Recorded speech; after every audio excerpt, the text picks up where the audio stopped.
खाड़ी के देशों को ईरान की सबसे नई चेतावनी। अमेरिका के मददगार देशों को ईरानी धमकी। सऊदी अरब, कुवैत और कतर, बहरीन को धमकी दी है, अगर अमेरिका की मदद की तो तेल उत्पादन बंद कर दिया जाएगा। सिर्फ सैन्य ठिकानों पर हमले नहीं होंगे, कहा है ईरान ने। तो ईरान ने यह साफ कर दिया है कि अभी तक जो हमले किए गए वो अमेरिका के सैन्य ठिकानों पर किए गए, लेकिन अब जो हमले होंगे वो सिर्फ सैन्य ठिकानों पर नहीं होंगे। तो ईरान का प्रतिशोध, क्या टारगेट पर होंगे खाड़ी देश? खाड़ी देशों को IRGC ने सीधी चेतावनी दी है। ईरानी दुश्मनों की मदद की तो कीमत चुकानी होगी। दुश्मनों को अपनी जमीन दी तो करारा जवाब देंगे। दुश्मनों के ऊर्जा ठिकानों को टारगेट करेंगे। UAE और सऊदी अरब और कुवैत, कतर और बहरीन को यह धमकी दी गई है। ऑयल रिफाइनरी हमारी टारगेट लिस्ट में सबसे ऊपर है, कहा ईरान ने। संदेश क्या है समझिए। इजराइल और अमेरिका की मदद करने पर ईरान के टारगेट पर खाड़ी के देश होंगे। Iran oil field, refinery, export terminal पर हमले करेगा। अमेरिका भले ही दुनिया के शक्ति समीकरण बदल दे, देशों की आर्थिक स्थिति और सामरिक हालत को तोड़कर रख दे, लेकिन ट्रंप की मजबूरी है कि वो भूगोल नहीं बदल सकते हैं। ईरान धरती के एक ऐसे अहम केंद्र के पास है जिसका दबाव पूरी दुनिया पर पड़ता है, और इसीलिए ट्रंप का दम भी घुट रहा है। ट्रंप ने हॉर्मुज में नाकाबंदी इसलिए शुरू की ताकि ईरान बातचीत पर मजबूर हो जाए, लेकिन इसका असर उल्टा हो रहा है। अमेरिका के युद्ध छेड़ दे और नाकाबंदी से खाड़ी देशों की चिंता बढ़ रही है। खाड़ी के देशों की शासन व्यवस्था में अमेरिकी विरोधी विचार पनप रहा है। इस रिपोर्ट में आप भी देखिए क्या सोच रहे हैं खाड़ी के देश और कैसे अरब में अमेरिकी समीकरण बिगड़ रहे हैं। अनुमान है कि ईरान को रोजाना लगभग $435 मिलियन यानी 4060 करोड़ का आर्थिक नुकसान हो रहा है।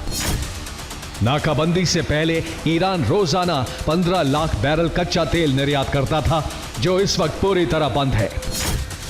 इससे उसे हर दिन होने वाली $139 मिलियन यानी करीब 1300 करोड़ रुपए की आमदनी पूरी तरह बंद हो गई है।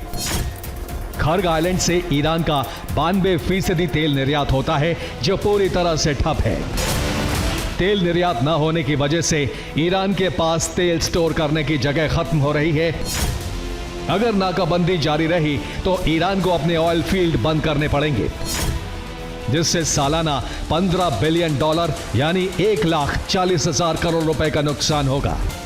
और इस वक्त की बड़ी खबर है कि ईरान की धमकी के बाद कई देशों में डर का माहौल है। खाड़ी के देशों ने शुरू की हैं अपनी तैयारियां। सैन्य ठिकानों के अलावा भी हमले करेगा, ये कहा है ईरान ने। तेल उत्पादन केंद्रों पर हमारा अटैक होगा, वो हमारे निशाने पर होंगे, ये ईरान ने कहा है। और उसके बाद खाड़ी के देशों ने अपनी तैयारी शुरू कर दी है। तो ईरान के टारगेट पर जो देश हैं वहां कितना तेल उत्पादन है, जो कह रहा है ईरान की हमारे टारगेट पर होगा। सऊदी अरब में देखिए कितना उत्पादन होता है, 9 से 10 मिलियन बैरल प्रतिदिन उत्पादन होता है सऊदी अरब में। इसके बाद UAE की अगर बात करें तो यहाँ 3.5 मिलियन बैरल प्रतिदिन उत्पादन होता है तेल का। कुवैत में उत्पादन 2.8 मिलियन बैरल प्रतिदिन का होता है, और कतर में उत्पादन 1.8 मिलियन बैरल प्रतिदिन का होता है। बहरीन में 0.2 मिलियन बैरल प्रतिदिन।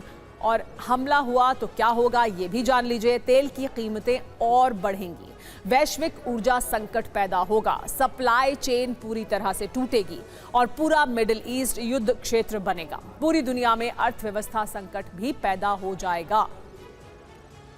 तो अब तक किन खाड़ी देशों पर ईरानी हमले हुए हैं? सऊदी अरब, कतर, कुवैत, बहरीन, इन देशों पर। इसके अलावा ओमान, UAE टारगेट पर क्यों हैं और क्या है ये भी जानिए।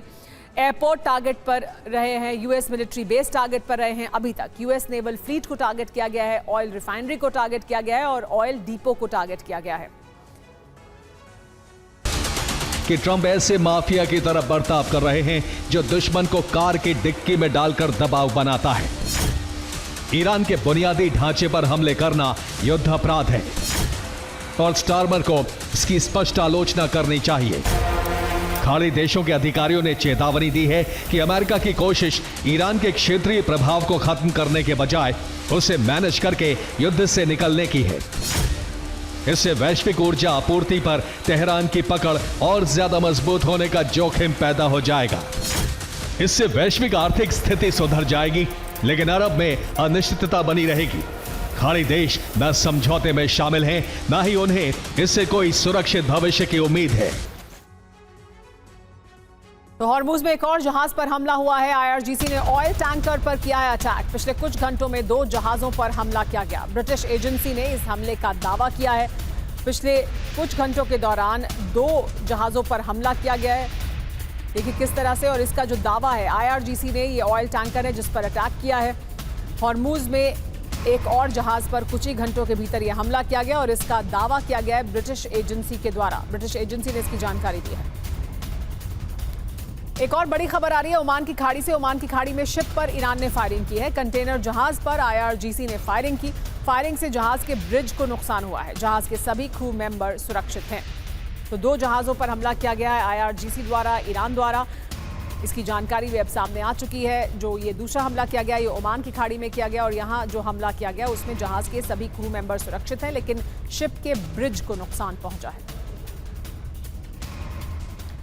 तो आइए अब आपको ये बताते हैं कि जब से ईरान और अमेरिका के बीच जंग शुरू हुई है, तब से अब तक हॉर्मुज से गुजरने वाले कितने जहाजों पर हमले हुए हैं। जंग से अब तक, यानी जंग शुरू होने से अभी तक जहाजों की जो आवाजाही है वो कितनी हुई है, यानी 279 जहाज ही यहां से गुजरे हैं। जहाजों पर हमले कितने हुए हैं वो देखिए, 22 जहाजों पर हमले किए गए हैं, जिसमें यूएई में, ओमान इलाके में हमले हुए हैं 14 जहाजों पर। सीज फायर के बाद, यानी सीज फायर घोषित होने के बाद कितने जहाजों की आवाजाही हुई है, 45 जहाज ही गुजरे हैं।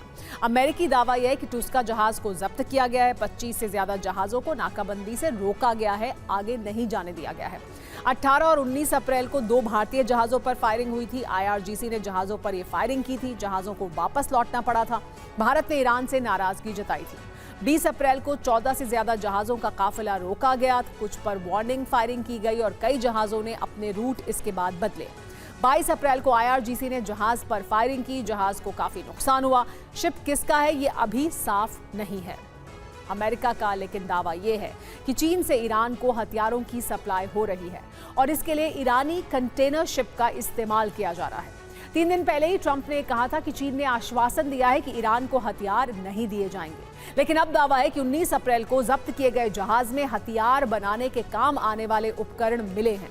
सवाल यह है कि अमेरिकी नाकाबंदी के दौरान भी क्या चीन के हथियार ईरान पहुंच रहे हैं। इस रिपोर्ट में जानिए चीन कैसे ईरान की मदद के लिए ऑपरेशन डार्क चला रहा है। कि ईरानी जहाज पर चीन से भेजे गए मिसाइल केमिकल्स लदे थे, जो ईरान के बैलिस्टिक मिसाइल प्रोग्राम के लिए जा रहे थे। ईरानी जहाज पर सोडियम परक्लोरेट, अमोनियम परक्लोरेट होने का शक है। सोडियम परक्लोरेट को रासायनिक प्रक्रिया के बाद अमोनियम परक्लोरेट में बदला जाता है। Ammonium perchlorate solid missile fuel के लिए जरूरी है, जो मिसाइलों और रॉकेट्स को उड़ान के लिए थ्रस्ट देता है। आमतौर पर मिसाइल के फ्यूल का 70% हिस्सा इसी से बनता है। जनवरी 2025 में भी ईरान को चीन से सोडियम परक्लोरेट की बड़ी खेप मिली थी। ये 2 जहाजों MV कोलबान और MV जेरान से ईरान के बंदर अब्बास पोर्ट पहुंचा था। दोनों जहाज चीन के ताइकांग पोर्ट से निकले और लगभग 3 हफ्ते की यात्रा के बाद बंदर अब्बास पहुंचे थे। 1000 टन सोडियम परक्लोरेट से 260 खैबर शिकन मिसाइलों का ईंधन तैयार हो सकता है। चीन तक ईरान अपनी शैडो फ्लीट के जरिए तेल पहुंचाता है और बदले में इन्हीं जहाजों में हथियार लादकर भेजे जाते हैं। ईरानी तेल टैंकर खर्ग द्वीप से तेल लेकर चीन भेजे जाते हैं, जो खर्ग के बाद फारस की खाड़ी से होते हुए स्ट्रेट ऑफ हॉर्मुज पहुंचते हैं। इससे आगे ओमान की खाड़ी और अरब सागर से होते हुए हिंद महासागर में जा पहुंचते हैं।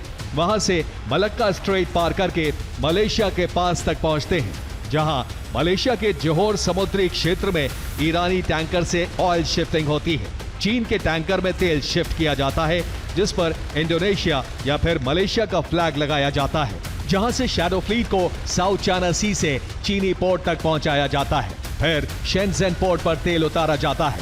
शेंज़ेन पोर्ट से हथियारों के लिए इस्तेमाल होने वाले उपकरण लादे जाते हैं। टॉस्का का रूट ऐसा ही था। ये चीन के ताइकांग पोर्ट पर रुका, यहाँ से कुछ केमिकल रखे गए। इसके बाद ये गाओलान पोर्ट पहुंचा, जहां से सैन्य उपकरण रखे गए। ईरान पर राष्ट्रपति ट्रंप ने बड़ा दावा किया है। ईरान को हर दिन $500 मिलियन का नुकसान हो रहा है, कहा ट्रंप ने। ईरान में सरकारी कर्मचारियों के लिए फंड नहीं है, सेना और पुलिस कर्मियों को नहीं मिल रही है सैलरी, ये कहा है ट्रंप ने। इसके अलावा एक और बड़ी खबर हॉर्मुज स्ट्रेट पर। हॉर्मुज स्ट्रेट पर भी ट्रंप ने बयान दिया है। हॉर्मुज स्ट्रेट बंद नहीं करना चाहता है ईरान। ईरान हॉर्मुज खोलकर कमाई करना चाहता है। $500 मिलियन कमाना चाहता है ईरान, ये कहा है डोनाल्ड ट्रंप ने। तो डोनाल्ड ट्रंप ने हॉर्मूज को लेकर बड़ा बयान दिया है, कहा है कि ईरान उसे बंद नहीं करना चाहता, खोलना चाहता है, लेकिन खोलकर उस पर टोल वसूलना चाहता है और इसकी वजह से ईरान को बड़ा नुकसान हो रहा है। $500 मिलियन कमाना चाहता है ईरान और इतना ही नुकसान ईरान को इस वक्त हो रहा है क्योंकि हॉर्मूज स्ट्रेट को अमेरिका ने बंद किया है। तो अमेरिका ईरान युद्ध में किसे कितना नुकसान हो रहा है जानिए। जंग में सैन्य खर्च क्या है। अमेरिका को 200 से ज्यादा अरब डॉलर का नुकसान हुआ है। ईरान 270 अरब डॉलर का नुकसान झेल चुका है। सैन्य बेस क्षतिग्रस्त हुए हैं। देखिए, अमेरिका के 17 सैन्य अड्डे और ईरान के 2000 कमांड सेंटर तबाह हो गए हैं, बर्बाद कर दिए गए हैं। इसके अलावा अमेरिका के 15 डिफेंस सिस्टम, जो रडार और डिफेंस सिस्टम हैं, वो नष्ट हुए हैं और ईरान के 90% जो डिफेंस सिस्टम्स हैं वो दबा हो गए हैं। जिस तरह का हमले किए गए हैं दोनों तरफ से, इस तरह का नुकसान हुआ है। अमेरिका के 13 एयरक्राफ्ट उसने गंवाए हैं तो ईरान ने 50 विमान गंवाए हैं। अमेरिका ने जो यूएस अड्डों पर 1500 अटैक हुए उसकी वजह से नुकसान को झेला है, तो ईरान ने करीब 13,000 हमलों को झेला है। 13,000 हमले ईरान में जगह जगह किए गए हैं और उन इलाकों को ध्वस्त किया गया है। इस तरह का ये हमला किया गया था। इस तरह से जो दोनों इलाके हैं उन पर हमले किए गए और उसकी वजह से ये बड़ा नुकसान अमेरिका और ईरान को हुआ है। लेकिन तुलना अगर करते हैं, आप देखते हैं तो देखिए किस तरह का नुकसान है। हम धमकियों के साए में बातचीत स्वीकार नहीं करते।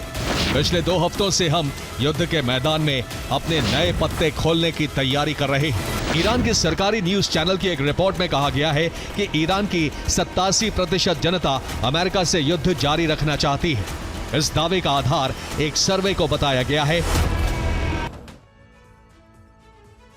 अमेरिका और इजराइल के हमले के बाद तेहरान की क्या तस्वीर है देखिए। इजराइल और अमेरिकी स्ट्राइक में तेहरान में 25% इमारतें तबाह हो गई हैं। तेहरान में 25% मिलिट्री इंफ्रास्ट्रक्चर जमींदोज हो गए हैं। तेहरान में 25% से ज्यादा डिफेंस सेक्टर नष्ट हो गया है। ब्लूमबर्ग के हवाले से ये खबर सामने आई है। इस बीच एक और बड़ी खबर, ईरान के साथ डील पर राष्ट्रपति ट्रंप ने अपना बयान दिया है। हॉर्मूज से नाकाबंदी हटी तो डील मुश्किल, हटा ली तो फिर डील संभव नहीं होगी। डील होने तक हॉर्मूज में नाकाबंदी जरूरी, कहा है डोनाल्ड ट्रंप ने। तो ईरान को लेकर रूस ने भी बहुत बड़ा दावा किया है। ईरान के पास अभी भी खतरनाक हथियार मौजूद हैं। ईरान के पास कई खतरनाक सीक्रेट वेपन भी हैं। ईरान के हथियारों से दुनिया अभी भी अनजान है। लॉन्ग रेंज मिसाइल और घातक ड्रोन भी ईरान के पास हो, ऐसा संभव है। तो रूस का ये बड़ा बयान जिसमें कहा गया है कि ईरान के पास किस तरह के हथियार हैं, इससे दुनिया अभी भी अनजान है।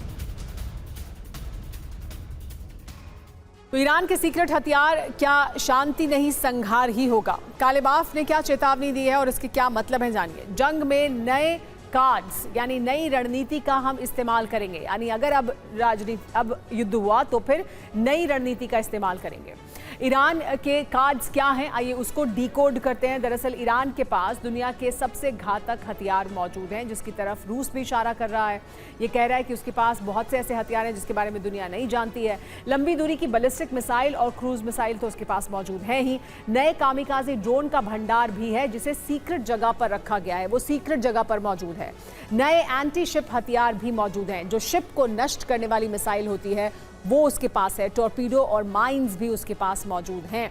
ये अहम रिपोर्ट है जो बताती है कि ईरान के पास वो कौन से कार्ड्स हैं जिसकी वो बात कर रहे हैं। बड़ी बात यह है कि ये दावा रूस के सैन्य विशेषज्ञ यूरी ल्यामिन ने किया है और बताया है कि देखिए किस तरह से रूस की तरफ से जो ये रिपोर्ट सामने आई उसमें कहा गया कि ईरान के पास ऐसे बहुत से हथियार हैं जिसके बारे में दुनिया भी जानती भी नहीं, जिसका वो इस्तेमाल कर सकता है अगर युद्ध एक बार फिर से शुरू होता है। दक्षिण लेबनान में लेकिन अभी इजराइल ने हमला किया है।